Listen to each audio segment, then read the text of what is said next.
ายดีจ้ะพี่น้องมาก่อนมีไงเคี้ยวพี่น้องมือนี่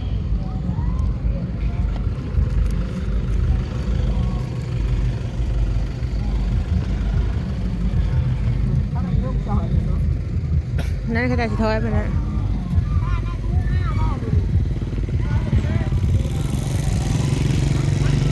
มาไม่ได้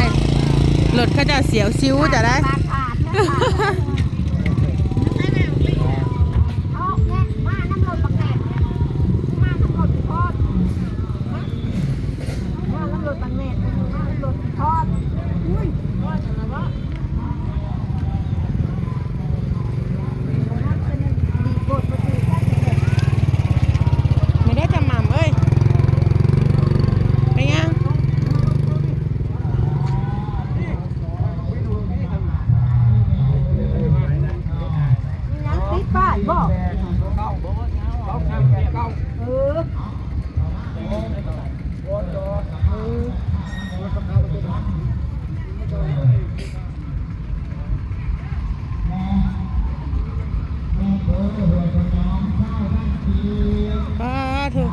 เวทีไพ่เสียงสีอลังการขบสุดพี่น้อง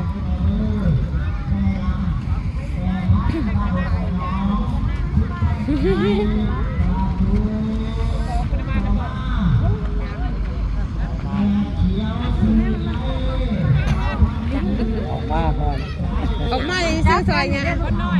โอ้ยบ้ามานำยากไรเอามาเลยแล้วอีพอ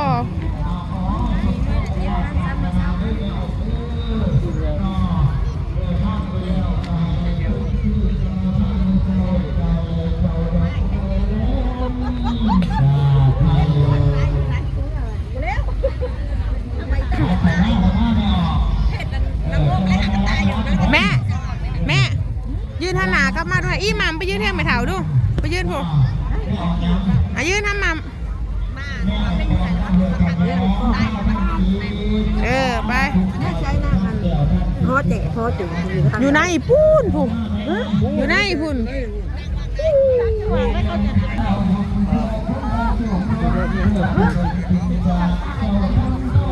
บ้านเนี่ยใครตายฮะเพื่อนไผ่เลือดข้างพม่านี่เป็นยังคือตายเลยมากิน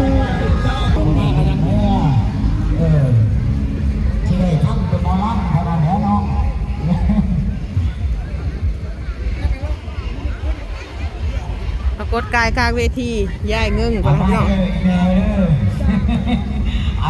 เจ้าไปข้าวน้ำมะลำด้วยกันไปกับข้าวน้ำมะลำด้วยกัน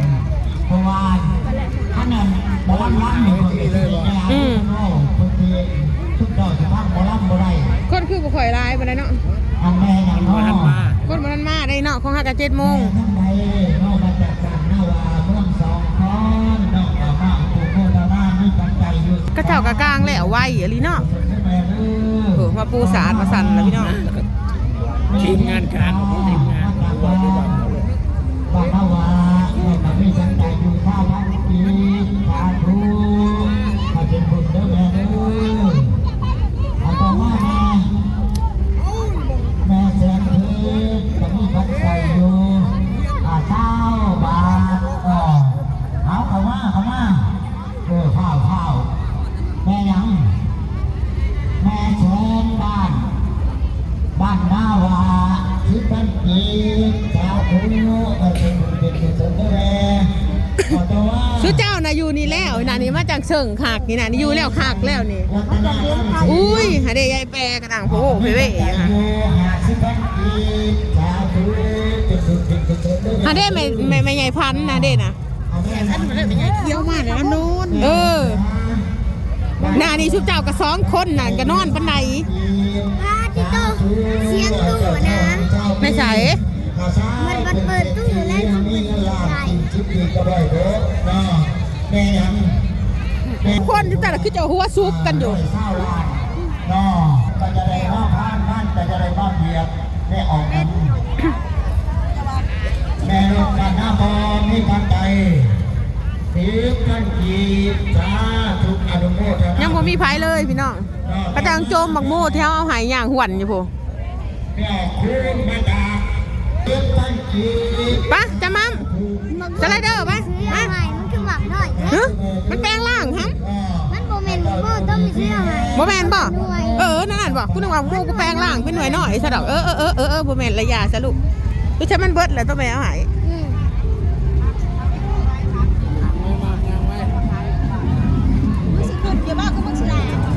อ๋อโถพี่น้องมาในนี่พอมาสะดุดเกากระเป๋าบัดนี้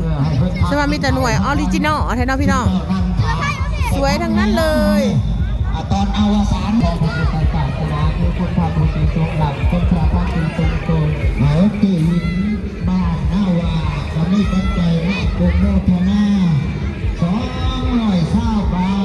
ทนักกษา เสื้อผ้าเราไม่ตรงงามเนาะไปเบิ่งปะ ก็ท่านไปแล้ว เบิ่งชื่อได้ยาว จะได้กลับไปรับ หอยเบิ่งชื่อบ่ได้ให้ชื่อหมอนี่เบิ่งซื่อๆยังวะ ได้สิ่งดังสมดังมาโอ้ลำปากฏในเมืองคนยาอุจนเงินไฟแค่สบายลือซอย ปะบ่เบิ่งกระสังคันเบิ่งละจับนะบ่เบิ่งซื่อๆนะ ยังไก่ลังลมยาจนให้คุณคือแมวปากชิโตขาดอารมณ์รับพิธีที่ทางของเป็นวาจา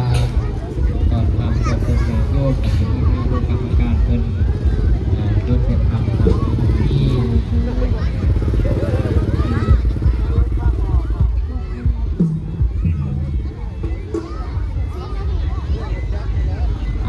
จะได้พอดได้จะออกขอมุขมุขนาต่อหยอดต่อผู้ผลเอาน้ำมากินได้เด้อ ไปยังเอาตัวมีตัวหมักไปเนาะฮะ โดดมามาประกาศ โอ้ยบ่มีเงินก็พอซื้อให้ได้อยู่คันอยากได้ก็ได้ดำโตคันว่าอยากได้ ทอดนี่ก็ได้เด้อ บ่อยากได้แล้วก็ยา ต่อยอดต่อล่างมันนี่ก็ได้ไม่ออกเลยเอาประชาสัมพันธ์เด้อ ดอกเขาเป็นลูกบ้านเขาเป็นบ้านเรือนสวนเขาเป็นบอกเป็นแม่บ้านปีเนี่ยพี่น้อง มี เนาะ ไรพอเลื่อน พี่กันพี่กันเลยเนี่ยพาดูพี่น้องพี่น้องหาบางจากพี่กันลูกหลานได้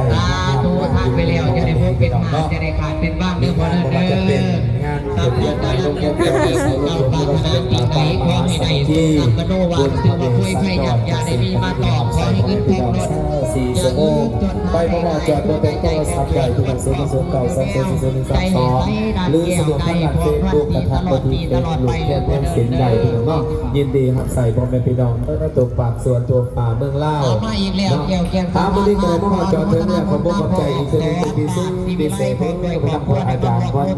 พร้อมเดินการการปกครองท่านจะได้มีน้องเมตตาเลี้ยงเขาทำข่าวป่าเนาะเด็กกินน้ำสำราญเบอร์สุขสุขคนเนาะอาหารการกินแต่ละสิ่งแต่ละอย่างแต่ละประเภทแต่เนี่ยเสร็จเสร็จยิน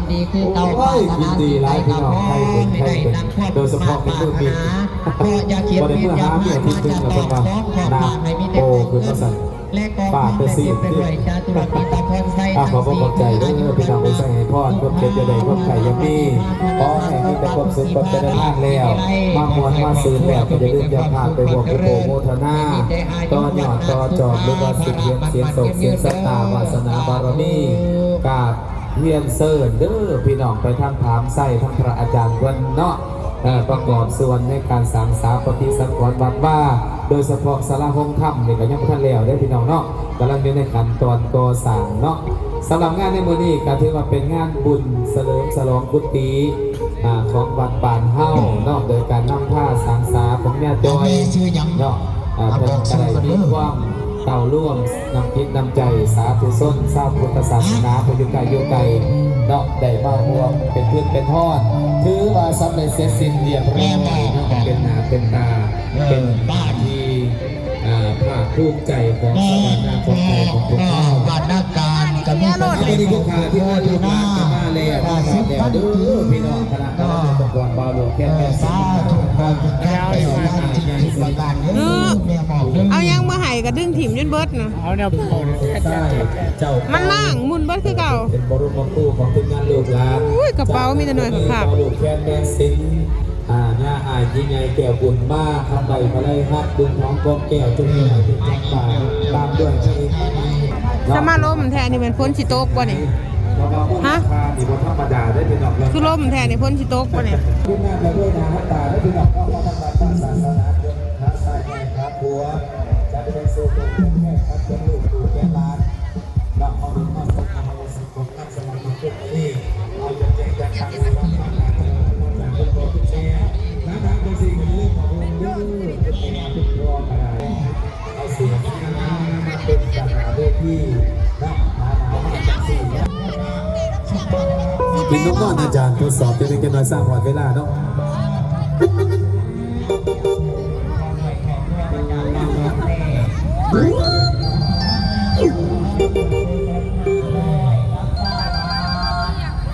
ตาถูกอนุโมทนาบุญนำเยี่ยมผมเด้อเดี๋ยวผม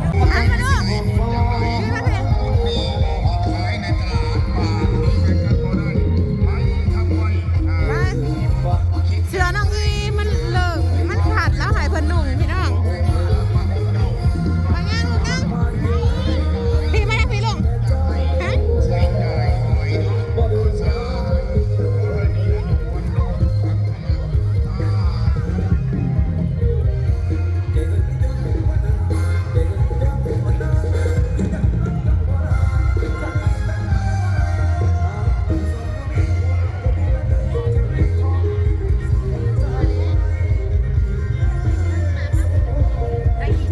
และขออาราธนาเอาคุณพระศรีรัตนตรัยคือคุณพระพุทธที่สูงรำคุณพระธรรมที่สูงทรงคุณพระสงฆ์ข้าเจ้า จงปกปักรักษาและล้นบันดาลให้ครอบครัวของพ่อวันดีไสยานาลีและแม่สมนัสไสยานาลีพร้อมด้วยครอบครัวตลอดหอดญาติพี่น้องจงมีแต่ความสุขความเจริญมุดทุกตนทุกคนก็ขาเทินขอเจริญพรสาธุขอขอบใจ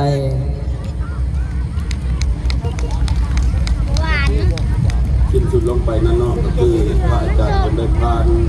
บทสรุปการก่อสร้างกุฏิหลังไม้แต่ดับต่อไปขอเรียนเชิญคณะบ้านผ่านมติตกลงของทางเจ้าเมืองว่าด้วยการย่อ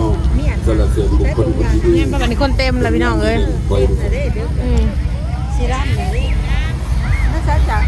ย่างสการพระเทนาโดเทระตะกาพอพระลงนับถือแจกผู้มีเกียรติทุกทานเนาะทางอำนาจการปกครองและก็พอทั้งที่ทั้งนอกที่ได้มาร่วมมาชมหมอลำเรื่องในวันนี้เนาะในบุญในงาน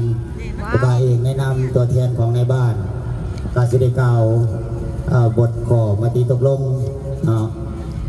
เขาเรียกประหยัดกำลังมาบอกกับท่าน สาธารณรัฐประชาธิปไตย ท่านใหญ่ ประชาชนลาวสันติภาพเอกราชประชาธิปไตยเอกภาพวัฒนาถาวรเมืองไซภูทอง เลขที่86เนี่ยนอยลงวันที่22กุมภาพันธ์ สวงบ่ ปี2019ว่าด้วยการแข่งขันและ แล้ว นำ สิ ย่อ ขี่รถขึ้นไปเฮือนเลยค่ะว่าแล้วมันละลายลงมาทับ อิงตามใบเสนอของคณะปกครองบ้าน ได้แก่มาหงมอ ศรีสว่างใต้ ตายแล้ว 02 โอ้ยพี่น้องเอ้ย ไม่ดอกเนาะ บ่ฮู้คือกัน สสเนี่ยสสทด มาพังหมอลำพี่น้องเอ้ยเพิ่นมาเจอข่าวเสาสลดใจ เดือน2ปี อัน 2025 พ่อใหญ่อันเพจผู้เล่าเหตุวัดทันเด้พี่น้อง เจ้าเมือง ผู้ที่อันเฮาไปแจก ได้ มัก ตก ซา ลง รีอันนี้ มาตราที่ ผู้ที่เฮาอันแม่นบ่ได้เจ็บบ่ได้โซ่ผู้ที่เฮาไปแจกมักซารีแหละอันพ่อใหญ่พามเว้าหยอกกันตัวเช้าอยู่บ่ตัวบ่กินเอาหั่นแหละมื้อให้ลูกให้เต้าเฮาล่ะว่าเด้พี่น้อง อยู่ในคลิปแจกมักซารีน่ะสิเห็นดอกพี่น้องเอ้ยบ่ได้เจ็บบ่ได้โซ่เฮ็ดวัด ใบสรรเสริญ คู่มือเฮ็ดวัดเฮ็ดว่าคู่มือพี่น้องเอ้ย ให้กับบุคคล เราก็เป็นผู้ใหญ่ผู้หนึ่งเนาะ ที่สร้างผลงานดีเด่น แบบว่าชาวบ้านนำหนาถือตานะพี่น้องเอ้ยบ่ได้เจ็บบ่ได้โซ่ เต้นฮอน มาเล่นมากันเขาจะว่ามาเล่น ข มา อง กันหลอกฮักกับเมือง ตนเอง สวนสร้างเมือง ให้ในการสร้างสาพัฒนา มันสิแค่ กุฏิหลังใหม่ มันหนาว หนึ่งหลัง พ่อมาเด้ บ้านน้ำมงเฮาหั่นแหละพี่น้องเอ้ย คุ้มนาคองไทย บ้านน้ำมงเฮาหั่นนั่นแหละพี่น้องเอ้ยเสียชีวิต ซึ่งมีมูลค่าละเอียดดังลมนี้ เฮาก็สิเมื่อแหละพี่น้องเอ้ยเด้อแหละ